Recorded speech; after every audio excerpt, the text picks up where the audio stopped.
არიღებდი? დუბლი 7. ზუკი ცოტა გამომყევი მაგ დროს. ეს დაიზეპირეთ ხო უკვე რომ ეთეო ვარ. რატო ვერ ამოდიხარ? დავიწყო? გამარჯობა, მე თეო ვარ. კამერის უკან ზურად დგას და ეს ჩვენი არხი მოუბარია. დღეს შემოქმედებით ხასიათზე ვარ და ჩამავედით მცხეთაში. უნდა გაგაცნოთ ძალიან ნიჭიერი და მრავალმხრივ ნიჭიერი ადამიანი და ამ ადამიანის შესახებ ისეთი ისტორიები უნდა მოგიყვეთ. დარწმუნებული ვარ ძალიან ბევრს არ ეცოდინება მინიშნებას გეტყვით, რომ 2000-იან წლებში ჩვენი პერსონაჟი კრისტიან დიორში ჯონ გალიანოსთან მუშაობდა და ეს ერთ-ერთი ამბავია მისი ძალიან ბევრი მიღწევიდან და მნიშვნელოვანი გამოცდილებიდან მისი ესკიზებით შექმნილი შოუები ალბათ ძალიან ბევრს ნანახი გვაქვს, მაგრამ არ ვიცოდით რომ მის უკან დგას ჩვენი პერსონაჟი, რომელიც მიპოვეთ და ეხლა უნდა გაგაცნოთ თქვენც.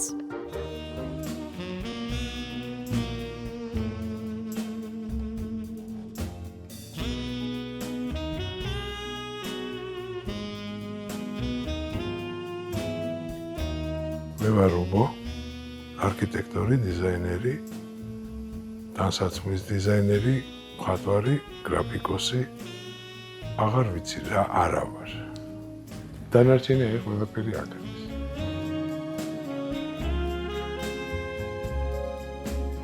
ორი 2000 წელი იყო, უყურებდი მე შოუს. ხო და ხედავ რომ არაფერი ახალი არ გედება და კრიზისი იყო ხელოვნებაში და დიზაინში მით უმეტეს. ხო და მაგ დროს გავბრაზდი. ავიღე და გავაკეთე რამდენიმე ჩანახატი ესკიზები. და გავაგზავნეთ ჩემი აგენტის მეშვეობით, გავაგზავნეთ დიორში. და მაქედან დაიწყო ჩემი ურთიერთობა დიორთან. მანამდე მარტო არქიტექტურაში ვიყავი და ბევრი პროექტები მაქვს გაკეთებული მსოფლიოში.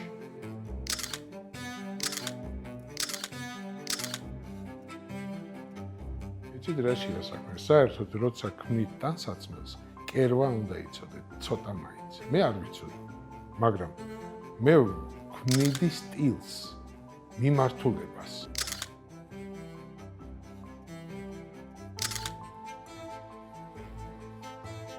ტანსაცმელს აქ იმ ხელა მასშტაბი, რომ იქ შეგიძლია გააფრინო.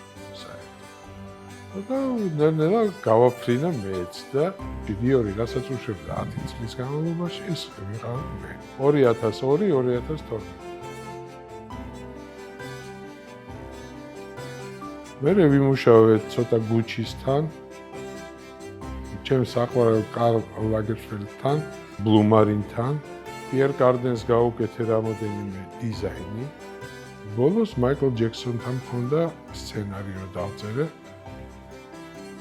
და მაგის მერე რაღაცებს უკვე დავიწყე ჩემთვის ახალი სტილის გაკეთება, შექმნა. და შექმენი, ეხლაც მაგ, ეხლა მაგაზე ვმუშაობ. სამი მიმართულება მაქვს ახალი, რომელიც ჯერ მოდის ისტორიაში არ ყოფილა. ერთ-ერთი არის აქსიომორონი ქვია. ეგ ნიშნავს სტილისტური შეცდომა. შეხამება იმის, რომელიც არ ეხამება ერთმანეთს. ეგ შეიძლება ფერი იყოს, შეიძლება ნაჭერი იყოს, მასალა თვითონ. შეიძლება საერთოდ იყოს კომპოზიცია. რო არ ეხამება ეს ერთმანეთს, მაგრამ რო უყურებ, რო გაკეთებულია, უკვე ეხამება და გენიალურია. აი ეგ არის მაგაში არის. ან წესებს არ ღვევთ. ვარღვევ. მაგრამ სწორედ ვარღვევ. ისე ვარღვევ, რომ ეს გახდეს არა დარღვევი, არამედ ახალი ხმა, ახალი სიტყვა. სპეციალურად ვარღვევ, რომ მაგან მიკარნახოს რაღაც ახალი. მე მიყვარს ეგეთი ადამიანები, ვისთვისაც არ არსებობს ზღვარი, ნორმალური ადამიანის ზღვარი. არის მარტო გაფრენები. ლაგერფელდმა ჩემზე თქვა რა. გავაკეთე ერთი ბროში. წარმოიდგინეთ, აქ გაქვთ ოქროს, თეთრი ოქროსგან ბროში ესეთი ბუჩქია. და მაგ ბუჩქის თავებზე არის პატარა ბრილიანტები. ეგ მაგით არ თავდება. აქედან არის ჯაჭვი მობმული ამ ბუჩქთან. და მე ავიღე აფრიკული ხოჭო, ცოცხალი ხოჭო, ჩავაცვი იმ რკინის ტანსაცმელი მე-12 საუკუნეში რო იყვნენ ისინი ჯარისკაცები. ეს იყო ოქროს და ძვირფას ქვებით და ეს ხოჭო დადიოდა. დადიოდა, ეს არ იქნინება არაფერი, დადიოდა ტანზე და ეს კომპოზიცია იცვლებოდა სულ. კარლმა თქვა, მე მგონა მე ვარ ყველაზე გიჟი. ამ სამყაროში თურმე ჩემზე გიჟიც ყოფილა ვიღაცა. როგორ იხსენებთ ახლა ამ წლებს? იცით რა, მე როცა ვქმნიდი რაღაცას მე ვცხოვრობდი. იმიტომ რომ ყოველ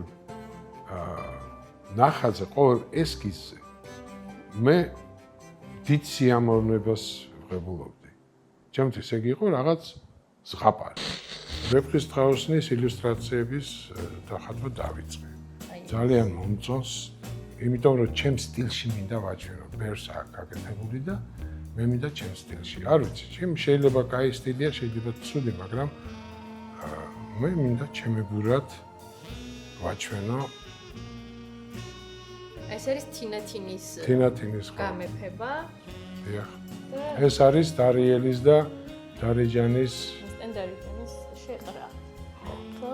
დიახ. და აქ გვაქვს ნადირობა და 1.15 ცალი მაქვს დაწყებული უკვე სხვადასხვა და ნუ ჯერ ხატავ და როცა დავამთავრებ, მე შეგიძლიათ მოგწანდეთ და დავათვალიეროთ ერთად.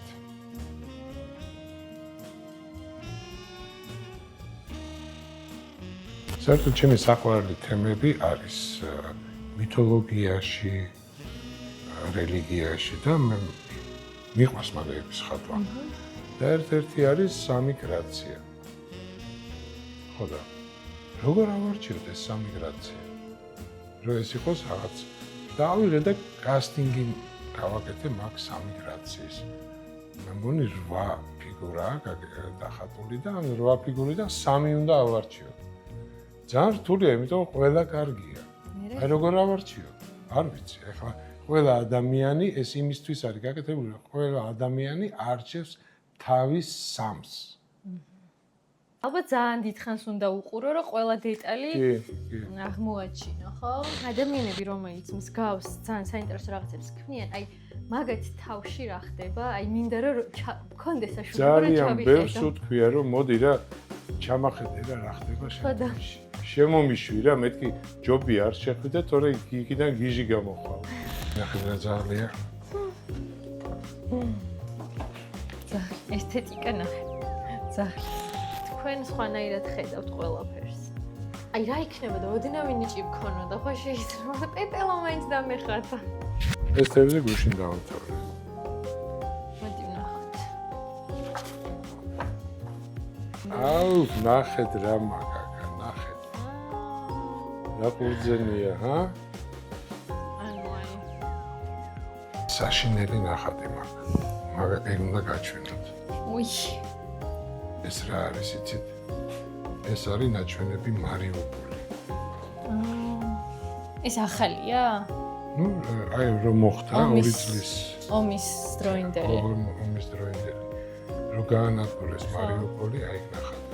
ზოგჯერ როცა არაფერი თემა არ მოდის თავში, ვიღებ ცარიელ ფურცელს და ვავლებ ხაზს.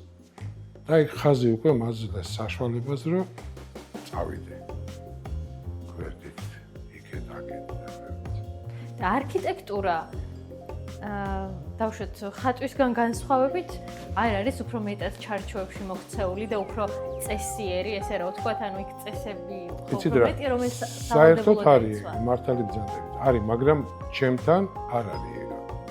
მე ყოველთვის ვიგონებ არქიტექტურაში ისეთ რაღაცას, რომ მაგალითად ამ ბოლო დროს გავაკეთე ერთი პროექტი, სადაც გავაკეთე ის, რასაც არავინ არ აკეთებს. კონსოლი ხო იცით რა არის, არა? საყდენის გარეშე გამოშვერილი სივრცე. მე გავაკეთე 6 მეტრიანი კონსოლი. საერთოდ აკეთებენ 2.5, ნუ მაქსიმუმ 3 მეტრს. მე 6 მეტრი გავაკეთე. ანუ მე როგორც მივხვდი, ჩვენს რესპონდენტს ყველაზე მეტად მოსწონს წესების დარღვევა. დიახ. ხო? მაგრამ დარღვევა, მაგრამ ისე დარღვევა, რომ ეგ არ უშლის ხელს, რომ ეს გამართლებული იყოს. დიახ. მე ვიტყვი, რომ არქიტექტურა არის მეფე ხელოვნების. მე ეგრე ვგრძნობ თავს. რატო? იცით რა, იმიტომ რომ როცა აპროექტებ, შენ ფიქრობ სილამაზეზე, სიმყუდროვეზე, ფუნქციურობაზე და კიდე გამძლეობაზე. ერთდროულად უნდა იფიქრო. და იმიტომაც ძალიან საინტერესო, ძალიან რთულია, მაგრამ ძალიან საინტერესოა. მე როცა ვაკეთებ ინტერიერს, ვეკითხები, თქვენ როგორ ისვენებთ? როგორ ღებულობთ სტუმრებს? და არქიტექტურასაც რო ვაკეთებ, მაგ დროსაც რა მუსიკას უსმენთ? როგორ ჭამთ? ამზადებთ სახში თუ არა? ეს ყველაფერი მე უნდა ვიცოდე. რა სტუმრები მოდიან? სტუმრები რა მუსიკას უსმენენ?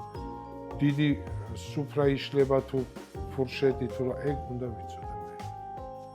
სხვანაირად ვერ გავაკეთებ ვერაფერს. რა ვიცი, შეიძლება ფურშეტი უყვარს და მე გავითვალისწინო დიდი მაგიდა.